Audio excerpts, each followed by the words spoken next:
Hello and welcome to our furthest travelled Kicktalk reboot to date. That's because we're up in the northeast of Scotland, where Thistle of the west coast were taking on Arbroath of the east coast. And Stuart McConnell is a bit closer to home as he tackles the Kilwinning versus Beith match in this Macron Scottish Cup special.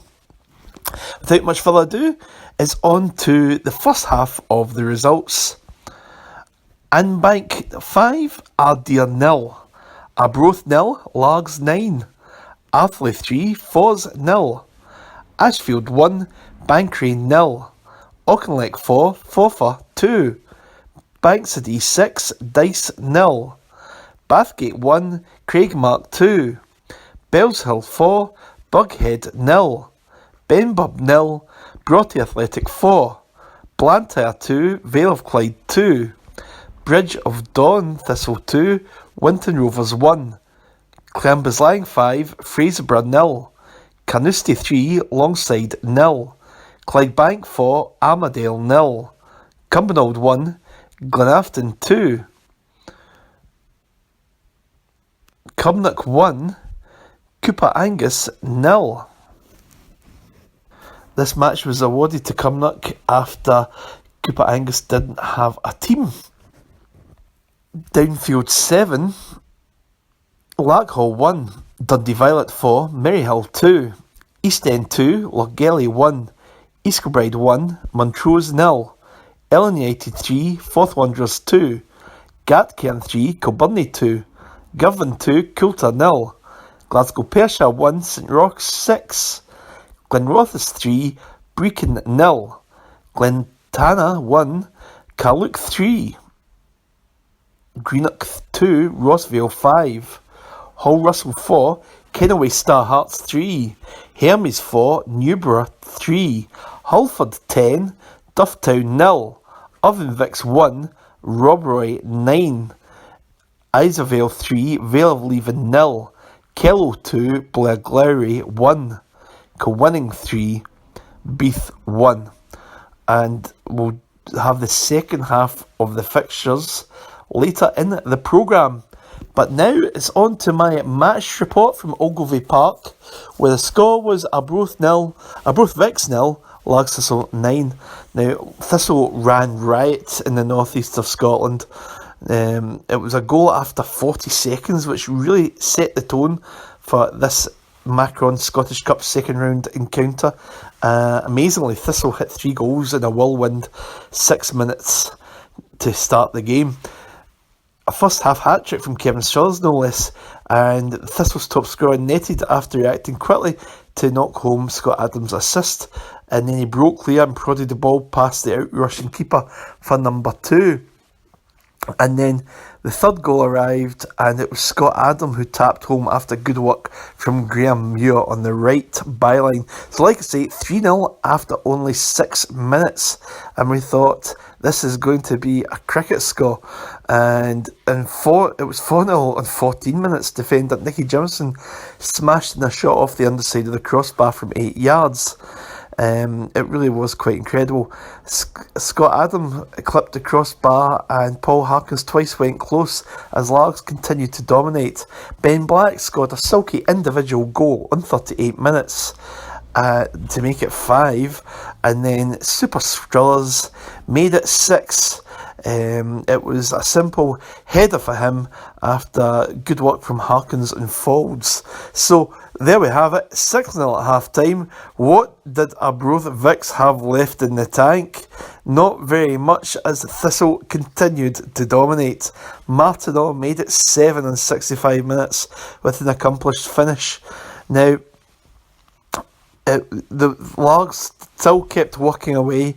Arbroath, like I say, didn't offer very much, although Scott Adam had to come off injured, so the tackles were still flying in and earnest. But in fairness, Arbroath really weren't getting anywhere fast, and Largs made it 8-0 on 75 minutes.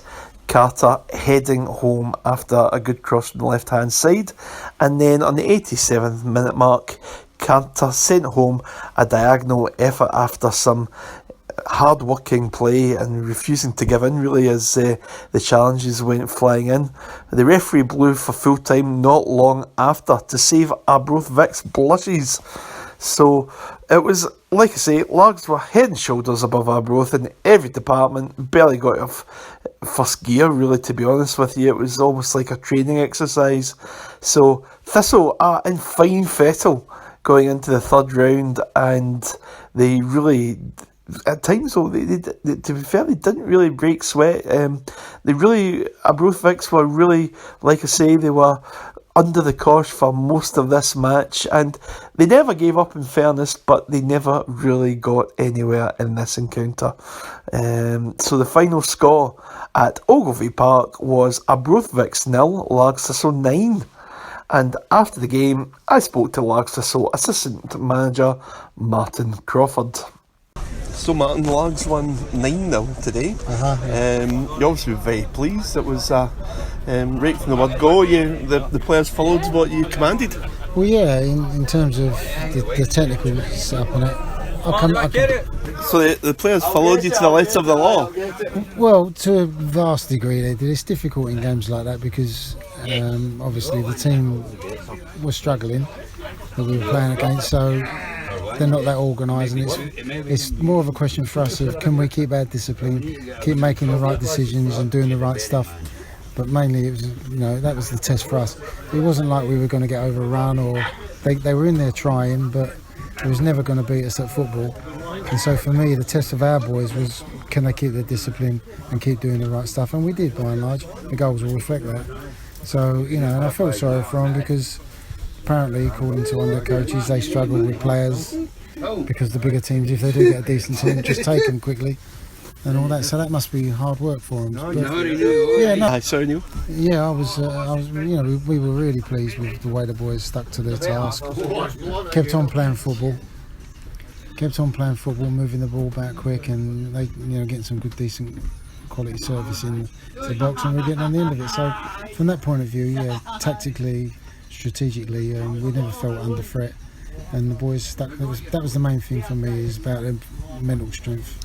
Kevin Sutherland's getting a hat-trick in the first half was good for him as well. He's been in sensational form this season. Oh, he's getting on there. But I said to you before that we do a lot of work on finishing, and particularly. But you see all the build-up guys like Stuart Falls and Harkins as well. We actually build that into the drill, so it's a very match-related situation, and so it incorporates the build-up end. And Kevin's been fantastic. Addy gets his goals. Carter's he comes off the bench. Like I say, Harkins and Folds in midfield really working hard. The goal, Ben Black chasing through. Ben's got another goal today. Scored a sensational goal, wasn't it? It was a great finish. Yeah, it was. He was under a bit of pressure when he was running through. A few challenges flying in. It was physical, but he come through. He's a hardy little fella, and that's another thing that he's got. He's not frightened or intimidated.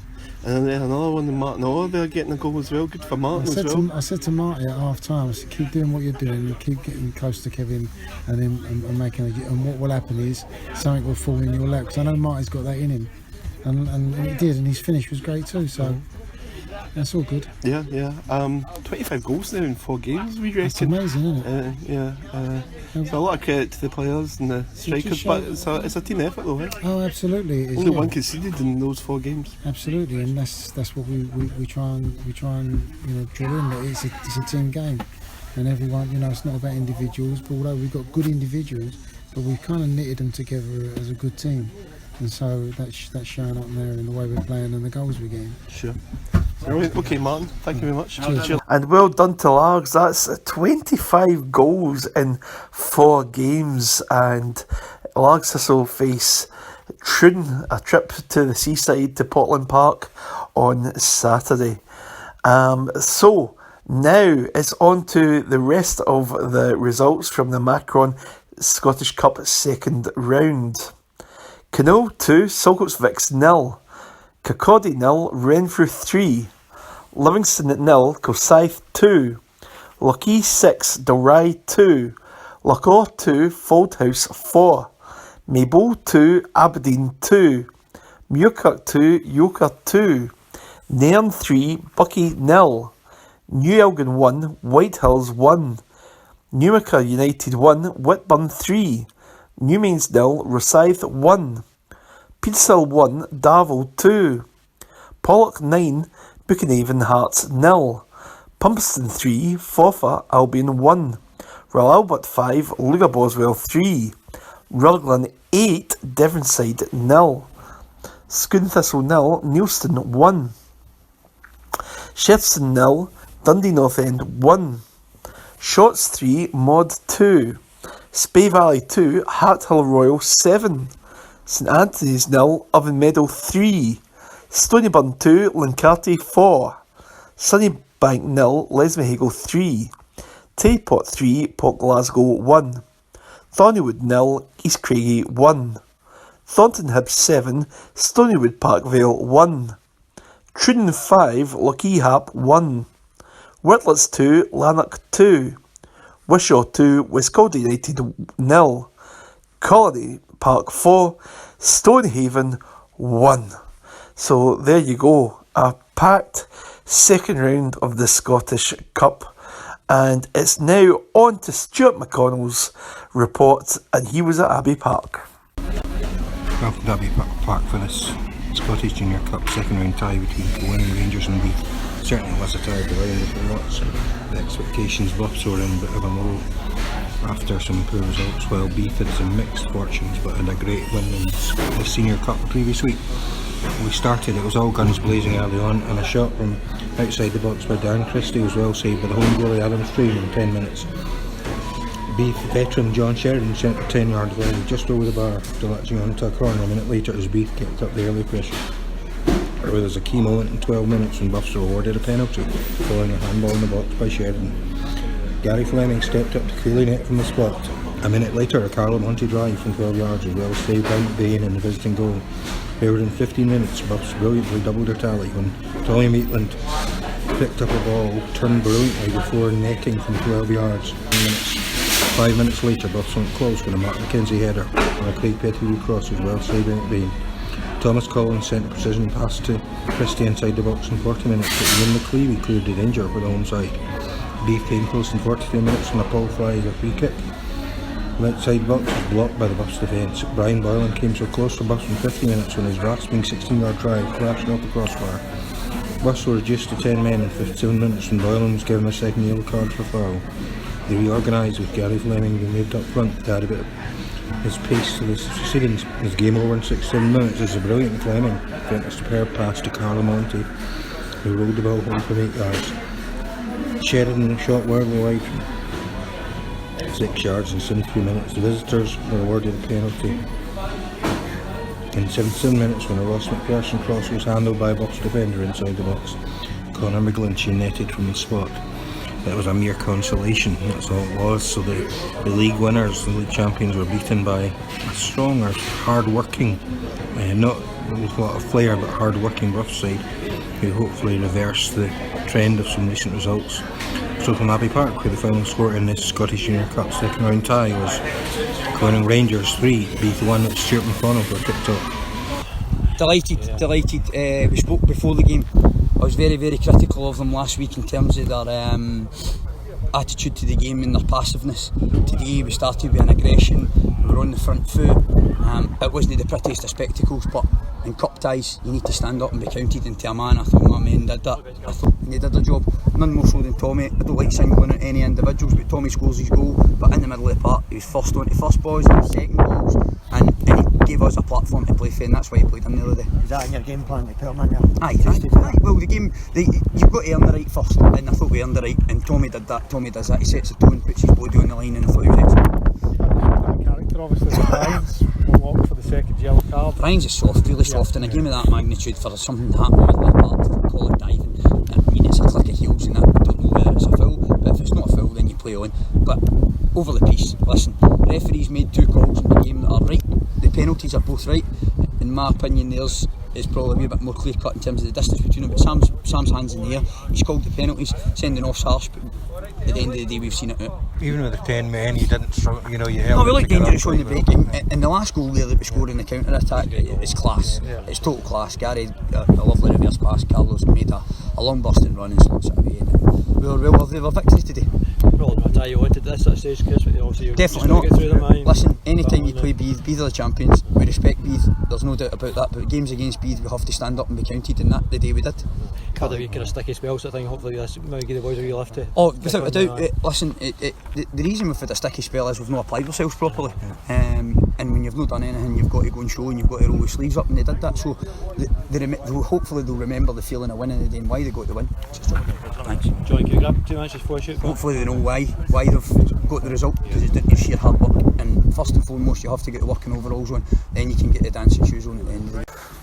And as Chris Strain gets his dancing shoes on, that brings an end to an epic Kicktalk reboot. We're sorry for some of the interference there in the interviews, but we hope you enjoyed it, and thanks for joining us. Goodbye.